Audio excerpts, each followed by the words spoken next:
I'm not pulling on my driveway. We all know what that means. It's time for another Drive to Work at Home edition. So today I have Annie Sardelis, and we're going to talk all about card concepting and Unfinity in particular, just because Annie did the card concepting for Unfinity. So hi, Annie.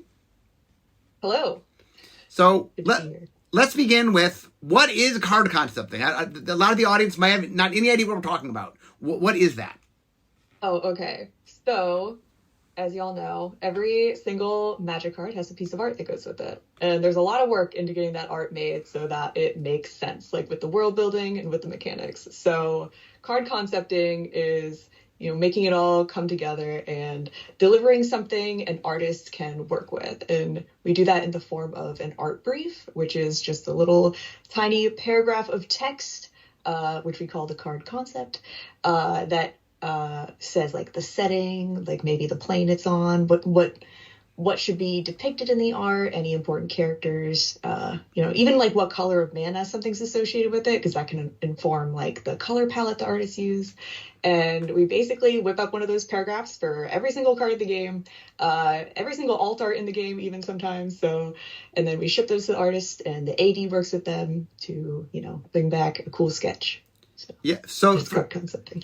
I have done a number of card-by-card stories in my column where I'll show the art descriptions, for example. So if people are interested in seeing those, I've done numerous of them. If you look at my column, like in my card-by-card columns, you can see sort of examples of what we'll give the artist, the thing you're talking about. Yeah. Okay, so in big picture, card concepting very much is about, okay, we've made a card. The card does something mechanically, but what does that mean? Like flavorfully, what does it mean? Mm-hmm. And a good low-hanging example is, I have a direct damage card. The card does 3 damage to any target. Okay, but how are we conveying that? What does it mean? Is it a lightning bolt?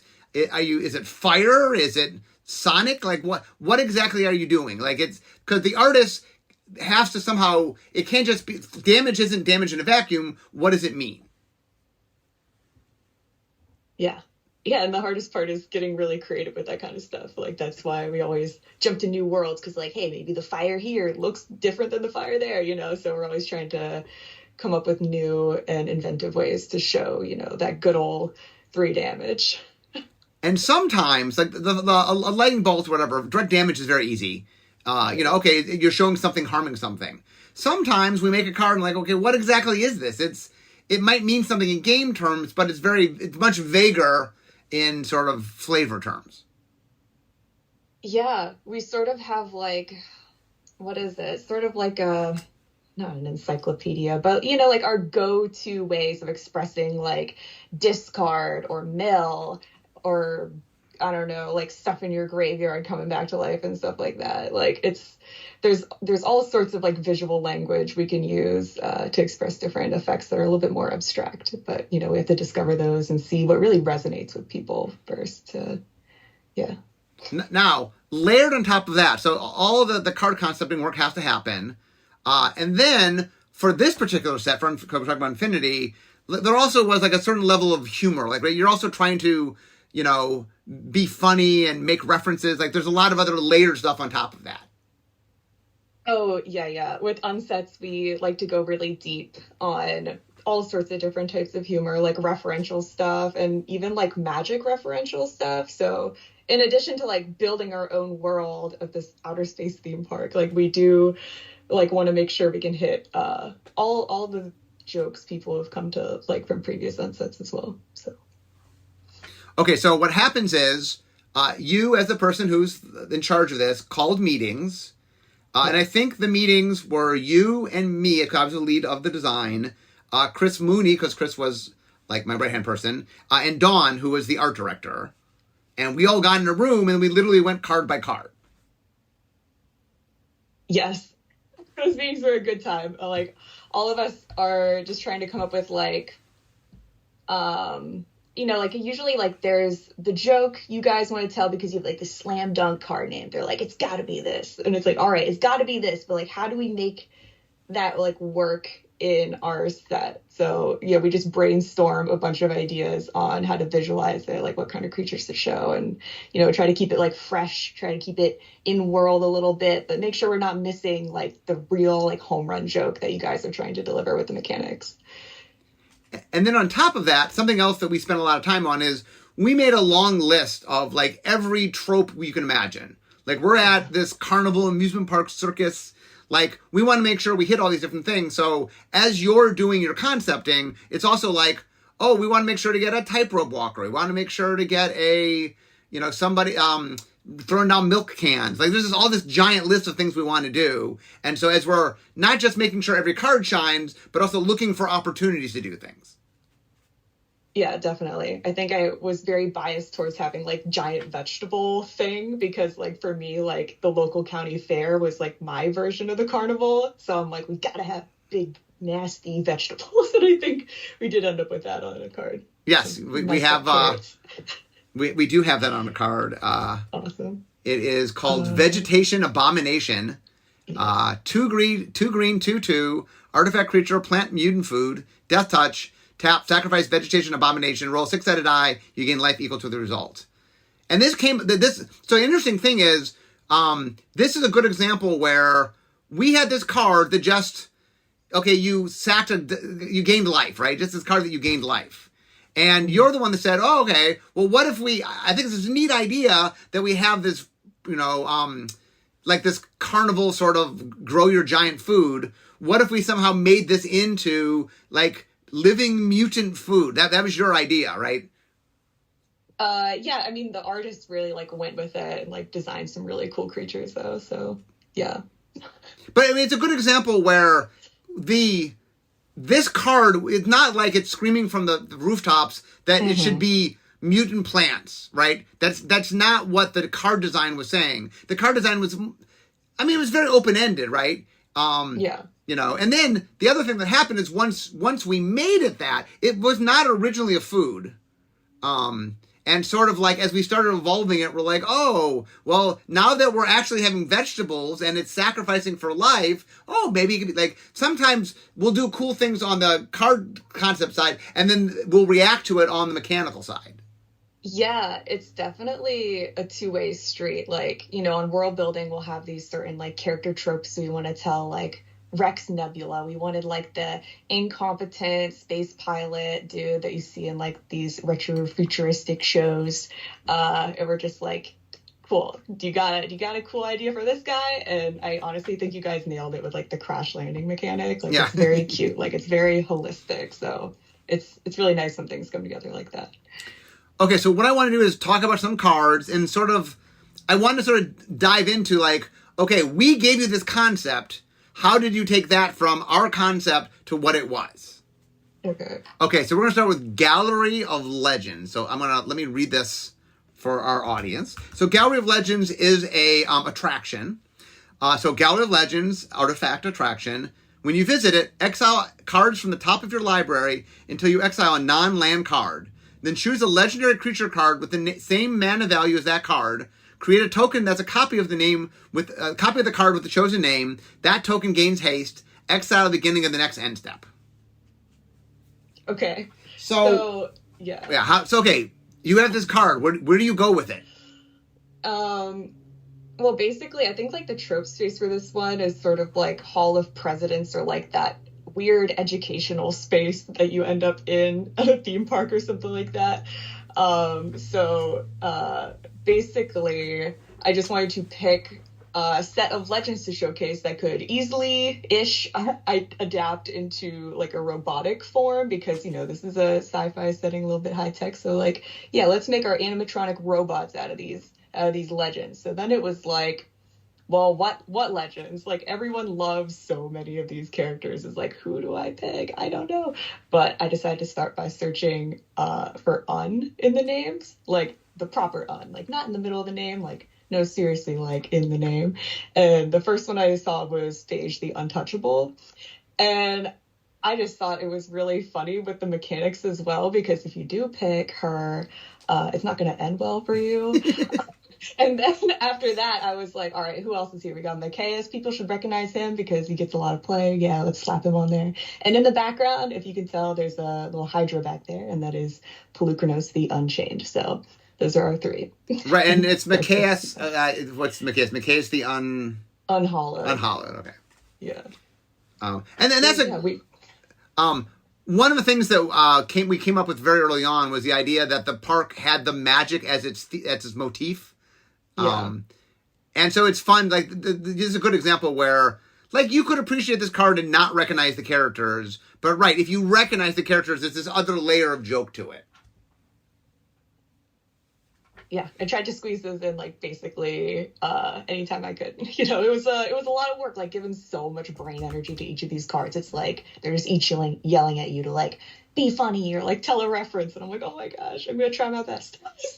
So here's one of my favorite, one of the ones that I really enjoyed how much sort of magic jokes are in it. So there's a card called Bag Check. So Bag Check is 1 blue instant. Counter target spell, then ask a person outside the game if that spell looks dangerous to them. If they say yes, draw a card, then discard a card. And so the visual on it is somebody's emptying somebody's bag because it's a security check. But what you did is every object in this is from Magic's past. Yeah, I think I tried to make sure. Let's see. Okay, so we straight up just have like gremlins at the park. Like I think they show up in a couple of the cards because naturally, you have a park, things are going to get kind of nasty. You're going to get an infestation of something. There's a Killbot in there, I think, from a past Unset. From Unstable, yeah. From Unstable. The classic Thumb. Yeah, it's Krug's Thumb. Krug's Thumb. Yeah. So, yeah, it was just a mix of things that I thought would be, like, silly, like, somewhat, like, what are you doing with all this, like, lame stuff in your bag? Some of it. And it's just fun. And what I would say is something for people to enjoy is look at the art. So much of the time, it's not a random thing. One of the things I know you did is you would send the artist like links to here are the cards you're referencing. Make sure you look at these cards. And a lot of the art descriptions had links to existing Magic art. Oh yeah, totally. So like we would put in, some pages from our world guide that we whipped up, but like always alongside, some other piece of art from Magic. It'd be like, yeah, could you like dress this guy up, but with like these neon, performer outfit things and stuff like that. So yeah, it's always a mishmash. Okay, so the next one is a weird one. So it was called the Astroquarium. So the Astroquarium, let me read it. 2 and a blue artifact. When Astroquarium enters the battlefield, you may put an art sticker on it. 1 and tap. Until end of turn, target creature becomes a blue shark with base power and toughness 4/4. If the cracks in Astroquarium's art are completely covered, that creature becomes a blue octopus with base power and toughness 8/8 instead. Activate only as a sorcery. The art shows behind glass, you see a shark and you see an octopus, although they have a lot of neon in them. And then the glass you see cracks in the glass. So let's talk about the origin of this card. Okay, I swear it started with you guys, like, wanting to have something to, like, sticker on that was, like, weird and quirky, but, like, had to do with the art.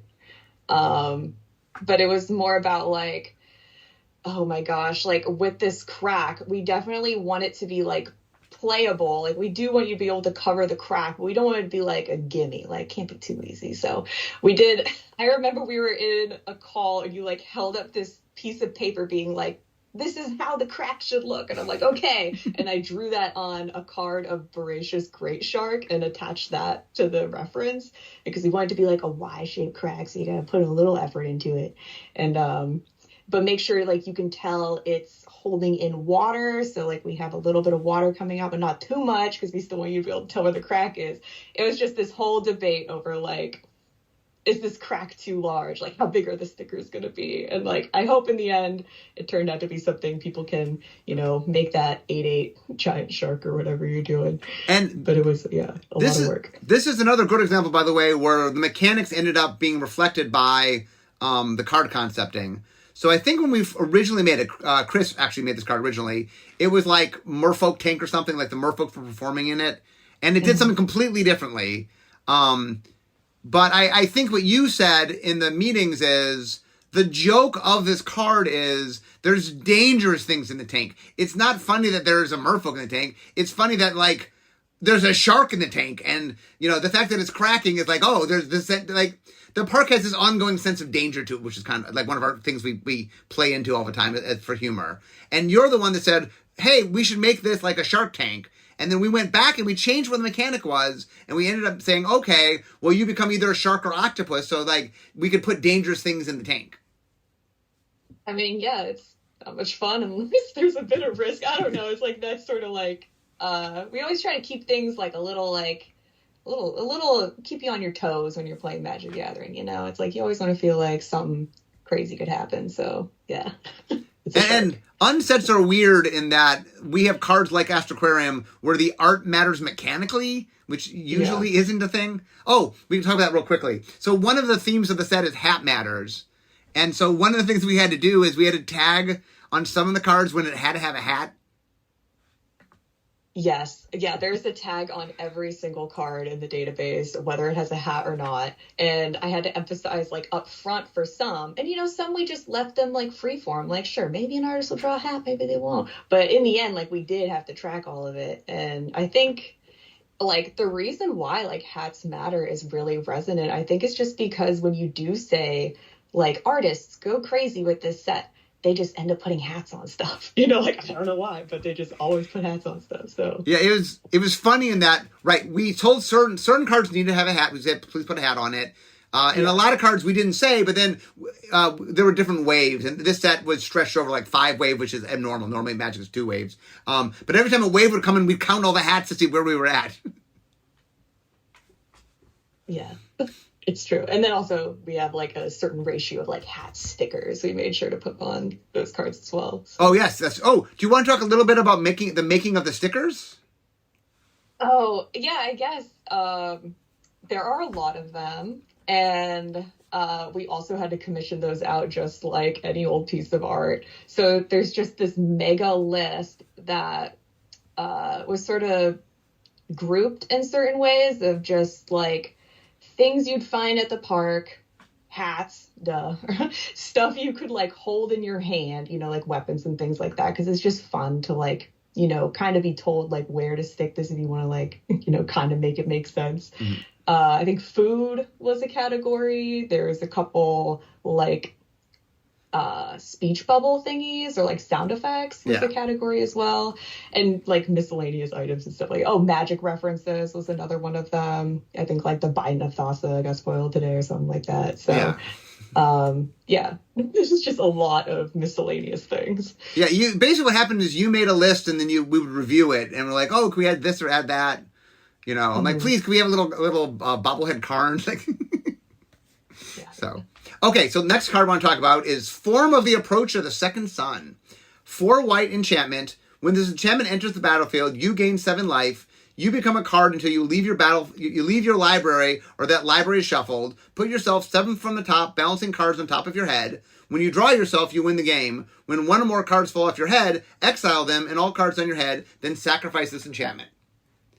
Okay, so how do you concept this card? Well, okay, this one was definitely handed off from you guys, like, exactly in this shape with exactly this name, you know, like, or at least something really close to it, because, you know, the joke is, like, look at me, I'm the second card in the second sun, whatever, when you draw yourself, blah, blah, blah. So, with this, like you just mentioned how we had all these different waves for the art, like, in an early wave, we had Vorthos, which is like, I don't know, probably one of my top 3 favorite cards in the set. And she came out so great. I'm like, Vorthos is also the type of person who would just have an absolute blast at this park. Like, she's like the perfect fan to be here. So she shows up on like trivia contests because of course she would win that. But also here on Form of the Approach of the Second Sun, because it's just like a Bolas callback. And I'm just like, well, she's got the Bolas costume and we can use that costume to sort of mirror the composition of the original card, you know, with its 2 suns, except here they are fireworks and just, you know, have a really clear visual callback, but also be riffing on our own little Astrotorium world and Vorthos. So I just think it's really cute to just be able to reuse characters between cards and just sort of tell their little story. So yeah, I love when you have things reappear, and so that it gives a sense of continuity to the world. I think that's lots of fun.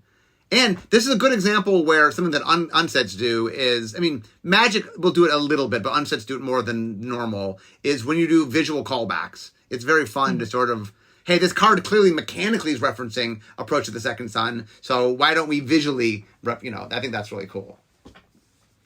Okay, next up is Lila, Hospitality Hostess. So she's 2 green-white, legendary creature, elf employee, 3/3. You may look at the top card of your library at any time. You may cast common spells from the top of your library. Guests you control get +1/+1. Okay, so where did this come from? Okay, so we have all of these, like really tropey things around the park, like with different employees and performers. This one is just a nice employee guiding around this little kid to the park. And the tricky part was finding a common creature for her to be hanging out with, because we wanted to be cute. And I went to look at the commons at the time. It was several years ago, so we printed different commons since then. But I looked at like the top most popular common creatures, and there was like a Gurmag angler, and I'm like, I don't know about that. There's like a boggle. It was really tough because I wanted to find like a humanoid person. And the one that I decided to settle on was Delver of Secrets. So this is sort of just a little tiny baby Delver with, the bee is sort of like a little call out to the insect side of it. But other than that, it's just like a cute kid having a blast. So even if you don't see that little reference, it's totally fine. And I don't know, I just think it's a really charming card, so I wanted to keep it cute, and just give a little bit of a shout out to the good old classic Delver of Secrets. And this is another card, I mean, we're not planning this on purpose, but this is another card where the way the art came out, we actually changed the card a little bit. The guests you control get +1/+1 wasn't originally on this card, but when we sort of saw it all come together, it just felt like she was so helpful. And we had added guests late in the process. For a long, long time, if you were a guest, you were what you were. You were a human or a whatever. And we added guests in because they seemed so blank. So we added guests in, and then we wanted to interact with guests, and she seemed like the perfect one. So that all kind of came together off the concept. So that's cool. Yeah, that's awesome. Yeah, I'm glad to see guests getting used. It just feels right to have like a job on like some of these characters running around the park, because if you're not working there and you're not like a show person, like, well, what are you? I'm like, well, I hope you're not like a soldier or a warrior or something like that. So like guest is just a really chill creature type. Okay, next up, finishing move, 2 and a green sorcery. You get 2 tickets. Then you may put a sticker on non-land permanent you own. Target creature you control deals damage equal to its power to target creature you don't control. So this art shows a wrestling ring, and a woman dressed up like Liliana is wrestling a person, a different person, not Vorthos, dressed up like Bolas. So how did this come about? Oh, well, this is just, at the time, I think like War of the Spark was like pretty fresh. Like it was like the biggest, most catastrophic thing we've done in a while. So I just wanted to sort of like have a little bit of fun with it and show like these characters reenacting, the pivotal moment when Liliana wrestles Bolas and breaks his leg. That happened. It's just I don't know, it's just cute. And I think maybe like Dawn could more speak to it, but I'm pretty sure this is just like the artist and his wife posing for this. So I thought that was really cute. But yeah, that's really all there is to it. It's just sort of like allow the Astrotorium to just sort of like have fun with magic, like not take it too serious. Like I wouldn't say like the Astrotorium is like magic land. It has more of the vibe of like, when you go to a carnival and you see like prizes for sale that definitely aren't they're definitely bootleg, or like you see something painted on the side of a ride and you're like, I don't really know if this is branded correctly, so it's just sort of just having fun with our own IP.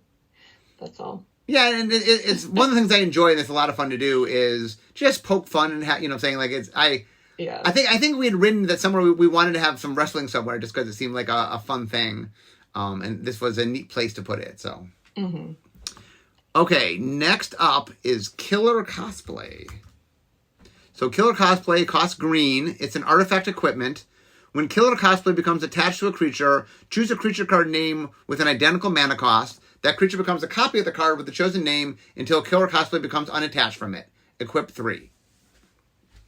Okay, so the picture, since it's not a visual medium, the picture is this little bear who's obviously walking with his mom because he's holding her hand, although you can't really make her out too much.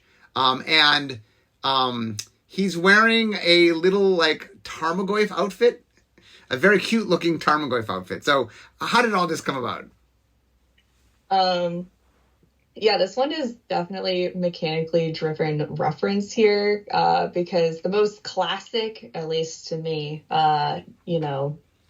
okay, I'm biased. I like bears, all right? So I like the good old one in a green grizzly bear, like the good old one in a green bear cub is also very cute to me. But what else is one in a green is Tarmogoyf, who's like very high profile, very gnarly, nasty. And so it was just sort of like a 1-2 thing that felt like it clicked together with the mechanics of like this really simple, like classic card with like this really nasty looking, like weird mechanical card. And I'm just like, but it's also a powerful card. So I just wanted to put a cute bear cub in a Tarmogoyf onesie, basically, and see if anyone like caught on to what was going on there. I can see the flavor text team really brought it home with the whole with the text they put on there. Oh yeah, the flavor text real quickly is Hans Run, get the camera, he's adorable, Steffi Bob's daughter, next words. Next words, yeah. Well, so it's just it's fun. I tried to sneak in stuff like this whenever I could, and hopefully people notice. That's all. Okay, so now one of my favorite jokes that you put in, and you and I would talk all the time about because this was only in English, we were allowed to put, normally in Magic cards you can't put English on them, right? Because there's many languages and stuff, but this product was printed in English and only English. So we were allowed to sort of put some English, so we were allowed to make jokes in the background in English, which is not something we normally get to do. So my favorite, where is he? My favorite card is, so one of the things is we decided that all the people who work in the Midway are vampires mostly. Do you know the card I'm going to here? There's a couple vampire ones with text. So. Yeah, so it's, where is he? Discourtesy Clerk is its name. 3 and a black, creature vampire employee. When Discourtesy Clerk enters the battlefield, open attraction. At the beginning of your end step, if you control 3 or more attractions, you draw a card and you lose 1 life. 3/2. Okay. I do know this one. Yeah, so this... yeah. This is just an annoyed clerk. Like, we were trying to play up, I think, the idea of just someone who doesn't want to help you. So, get into how this card came about, and then there's a joke in the back that I adore, so. Yeah. Really early on, like, during the concept art process, Jaehan Chu, who works, principal concept artist, drew this really awesome vampire employee with backwards cap, had shorts on. I'm like, a vampire in shorts? Like, I do not need to see those pale knees, but it was just so great. So we made a bunch of our employees vampires. I mean, there's a couple other ones, but just these vampires that just couldn't care less about working there, it's a summer job and they don't want to be there. They don't want to help you. They're tired. So that's how all these vampire employees came about. Okay, so in the back of this one card, there is a sign. This is one of my favorite jokes. So there's a sign that says Commander Tax Not Included. Yeah. Well, it's not. You have to pay too for every time. No, it's like there is a bunch. Usually, when we hand off a concept like this, we brainstorm a couple things that could go in the bag. I remember we wanted to show like Yawgmoth's bargain bin or something like that if we could. So we just give the artist a couple ideas, and luckily, this one really did make it on the screen. So it's just another cute little reference to our game. So anyway, Annie, I'm almost to my desk here. So as we wrap up, any final thoughts about concepting this set? I guess like it was just a really fun time to both be able to like create a world, like its own little self-contained world, like with its own, retro futuristic aesthetic, like its cute little robots and stuff like that, but also a world that could hold like all of these magic references that people really have come to love from Unsets. It's just, I don't know, it just felt like it really came together so that we're not doing just like random one-off jokes, it's like, no, seriously, like it makes sense because he's a performer in like the parade thingy handing out gold, good old Gary, right? Stuff like that. And yeah, it felt really unique, and it's in space. I hope you like the lands, they're very cool. And yeah, I had a great time. I hope we can go back to Myra the Magnificent's intergalactic astrotorium of fun one day. That's all. So thank you so much for being with us, Annie. This was I had a lot of fun working with you on the set, and it came out great. Like I said, if you've not looked through the art, there's so many jokes and things like Annie and Dawn and everybody who worked on the art of the set. They look awesome, but there's so much there. There's a lot of jokes sneaked away. Like if you take a look, you'll find jokes you didn't realize were there if you take a second look. So it's really cool. Yeah, can't wait to draft it. But anyway, guys, I'm at my desk, so we all know what that means. It's the end of my drive to work. So instead of talking magic, it's time for me to be making magic. Once again, thank you, Annie, for being with us. Yeah, thanks for having me. And I'll see you all next time. Bye-bye.